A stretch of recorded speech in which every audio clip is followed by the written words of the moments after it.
If there's any game at all that I dearly miss, it's Left 4 Dead. The only reason I say that is because I am an Xbox guy. The first one, yes, is backwards compatible, but number 2 is not. So I haven't played it for quite some time. Left 4 Dead was way ahead of its time, I think. Valve had a masterpiece on their hands. You know, the same guys that made Half-Life and other games like that.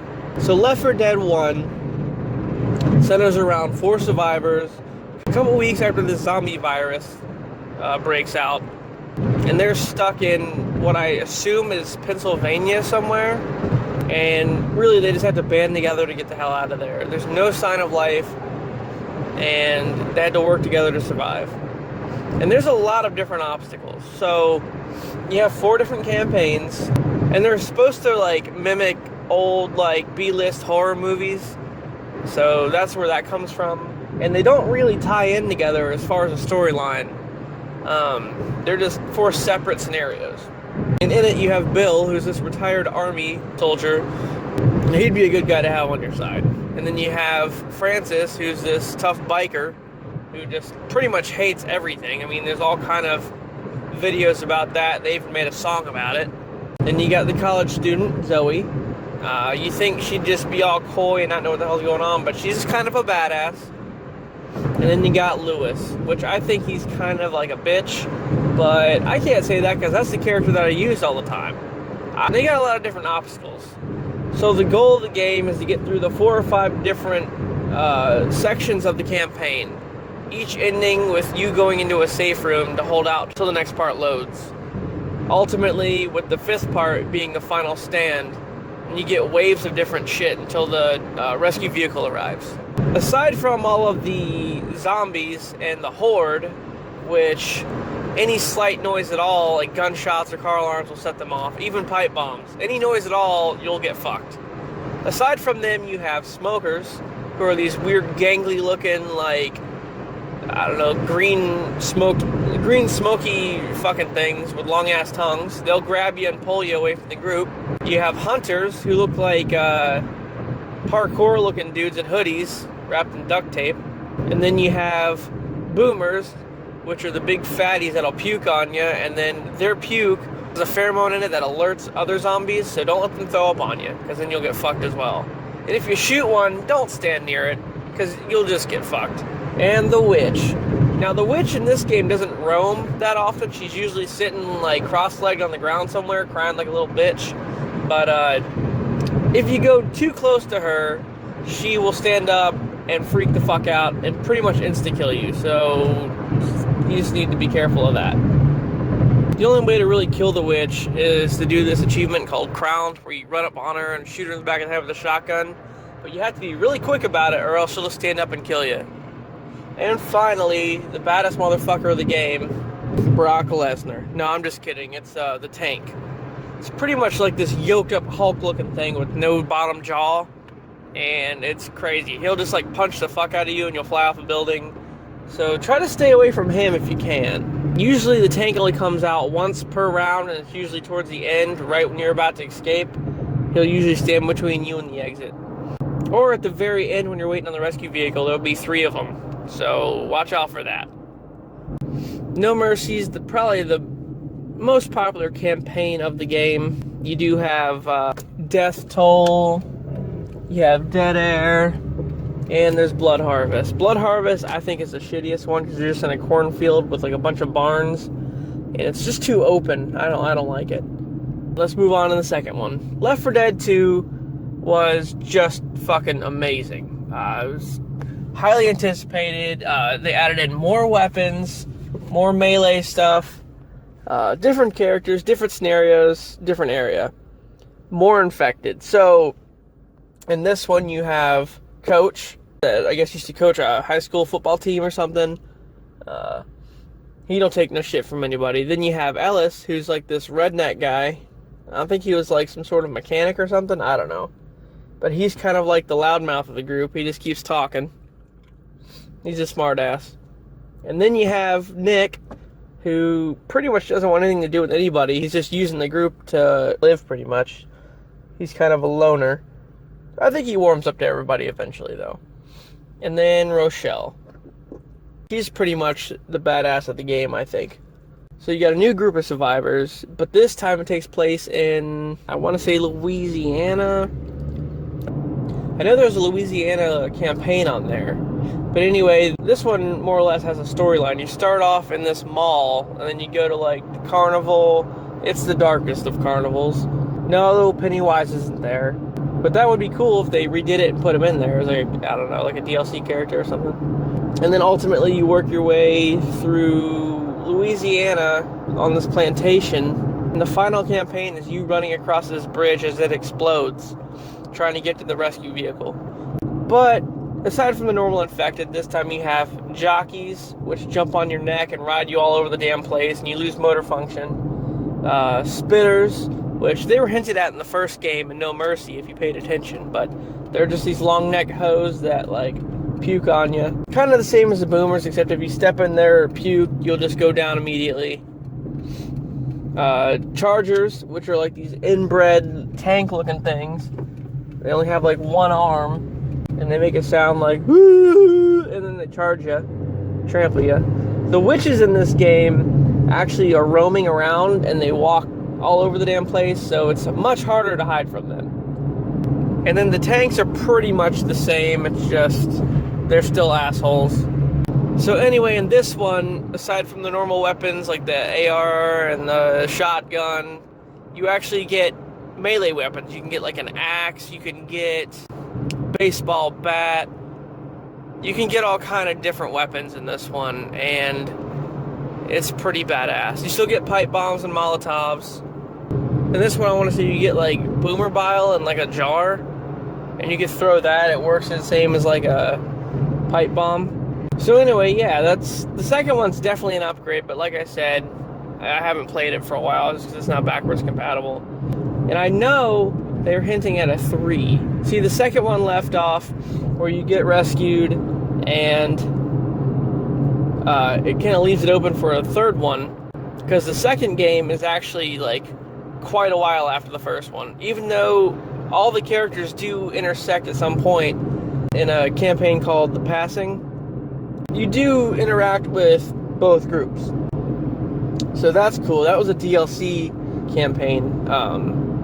And then of course there's the one where Bill dies, the sacrifice. So as DLC for the second game, there's a campaign where you play as the group of first survivors, and you have to like start these generators to lower this bridge to get the hell out of there.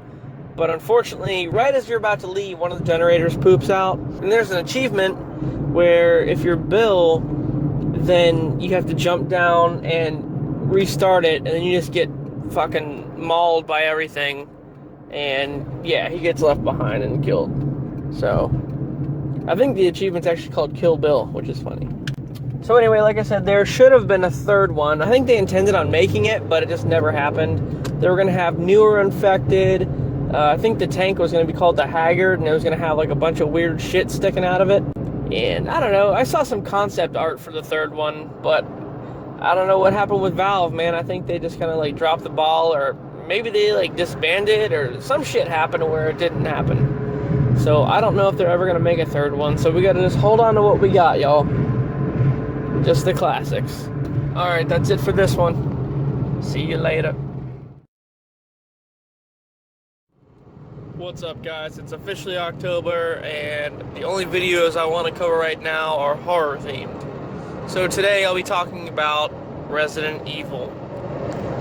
I do a lot of different Resident Evil videos, and a lot of people might think that it's the same content just repeated over and over again in different fashion, but it's not. I touch on little things here and there from each game or movie. So today we're going to be covering Resident Evil 1.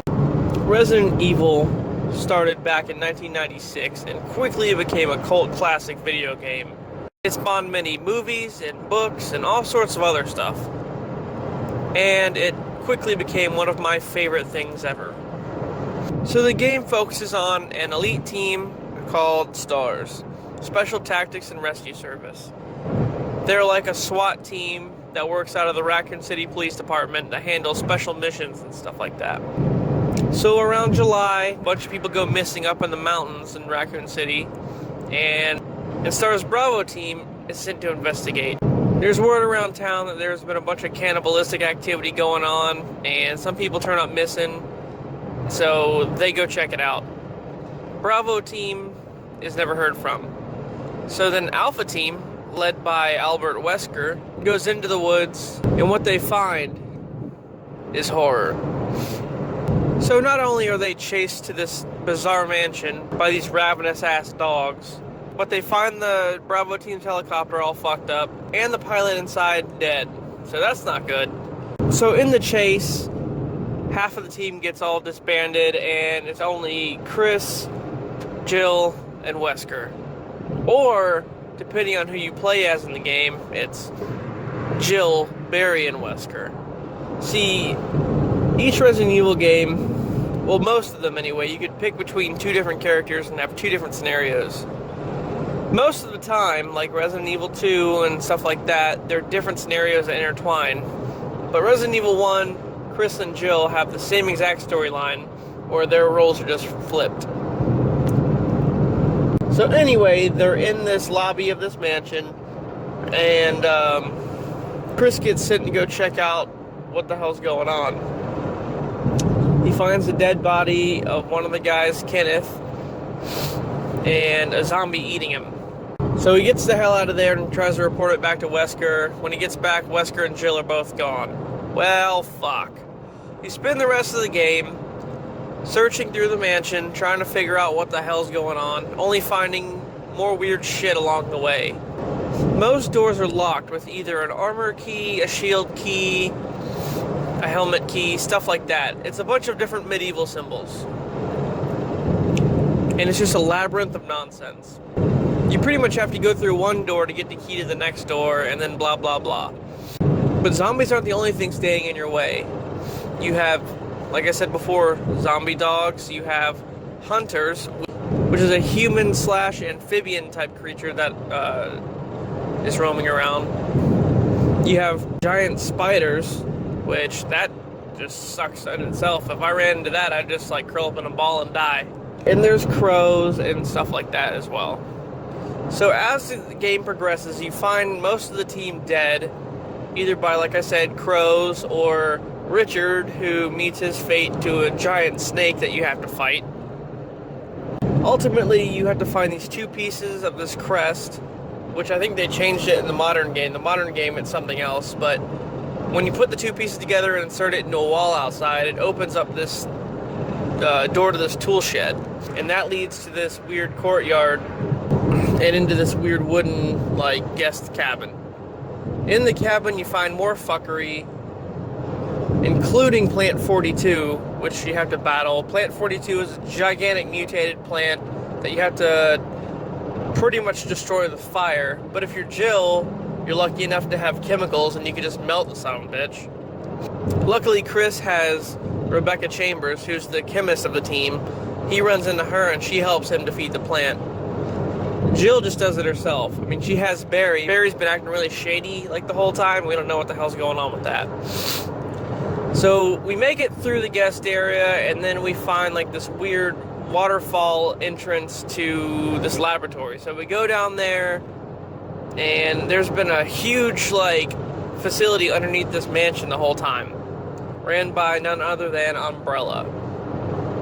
So then we find out that Umbrella has been manufacturing all of these weird creatures that we've been running into the whole game, and some sort of virus got out or something like that.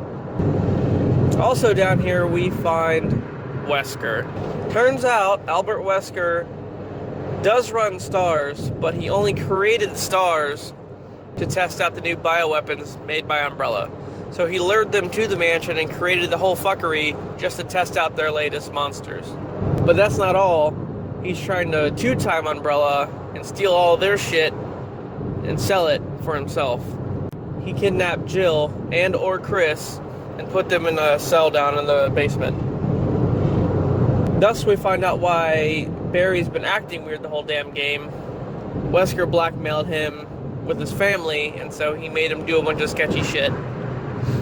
Anyway, we confront Wesker, a bunch of shit goes down. He tries to release the Tyrant, which is this crazy new bioweapon, which is pretty much just like a souped up naked dude with claws. But it turns on him and impales him, and he's pretty much dead for the moment. So then now we're stuck fighting this damn thing, and we kill it. Well, temporarily. And we have to fight him a second time. This time, you just have to be very dodgy until Brad can throw down a rocket launcher. Then you gotta bolt over to the damn thing, pick it up, and all in one motion, shoot the tyrant. He'll explode in a million pieces, and then you'll get the hell out of there just enough time for the mansion to explode, erasing all traces of Umbrella's involvement in the whole conspiracy. It's a pretty decent game. It's one of my favorite Resident Evil games out of the original trilogy. I mean, 2 is my main favorite, but 1's not so bad. And they've remade it a few times on GameCube, and they made it for Xbox. If you haven't had the chance, I recommend it highly. Alright guys, that's it for this one. See you later.